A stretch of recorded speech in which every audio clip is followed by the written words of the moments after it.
ఈ ఎలిమినేషన్ అనేది 99.99% నిజం అవబోతుంది నేను చెప్పేది. ఈ వారం బిగ్ బాస్ హౌస్ నుండి ఎవరు ఎలిమినేట్ అయ్యారో ఈ వీడియోలో చివరిలో చెప్తా. ప్లీజ్ లైక్ చేసి వీడియోని చూడడం అయితే స్టార్ట్ చేయండి. తప్పకుండా లైక్ చేయండి. సో చాలామంది చూస్తున్నారు కానీ లైక్ చేయడం లేదు. మీరు లైక్ చేసినట్లయితే ఒక నలుగురికి పుష్ చేస్తుంది యూట్యూబ్. ప్లీజ్ దయచేసి లైక్ చేస్తూ చూడడం స్టార్ట్ చేయండి. సాటర్డే ఎపిసోడ్లో ఎవరి కోసం ఎవరు వచ్చారు అండ్ స్టేజ్ మీదకి వచ్చిన వాళ్ళు ఎవరు తెలుసుకుందాం. సో ఇమాన్యుయల్ కోసం వచ్చింది ఎవరంటే సో వాళ్ళ బ్రదర్ వచ్చారు. అంటే అంతేకాకుండా అవినాష్ కూడా వచ్చాడు, ముక్కు అవినాష్. రీతు కోసం వాళ్ళ అన్నయ్య ఇంకా అఖిల్ సార్థక్ వచ్చాడు. పవన్ కోసం నిఖిల్ అండ్ పవన్ వాళ్ళ ఫ్రెండ్ వచ్చాడు. కళ్యాణ్ కోసం వాళ్ళ నాన్నగారు వచ్చారు.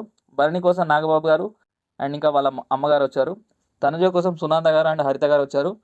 So next week eviction pass ఉంది కాబట్టి సో ఎక్స్ కంటెస్టెంట్స్ కూడా పిలిపించి మోటివేషన్ ఇప్పించే ఛాన్స్ ఉంది. ఎందుకంటే ప్రతి సీజన్లో లాస్ట్ సీజన్లో కానీ ఏ సీజన్లో అయినా కానీ ఈ ఎవిక్షన్ పాస్ ఉన్న వీక్లోనే ఎక్స్ కంటెస్టెంట్స్ని సో లోపలికి తీసుకురావడం కానీ లేదంటే బయట నుండి మాట్లాడడం కానీ సో మోటివేషన్ అనేది ఇప్పిస్తారు. సో అది కామన్గా జరిగేది ప్రతి సీజన్లో. సేఫ్ జోన్లో ఉన్నది ఎవరంటే ఇమాన్యుయల్, కళ్యాణ్, పవన్. డేంజర్ జోన్లో ఉన్నది ఎవరంటే భరణి గారు, సంజన గారు అండ్ దివ్య. మరి ఈ వారం ఎవరు ఎలిమినేట్ అయ్యారంటే దివ్య ఎలిమినేట్ అయింది.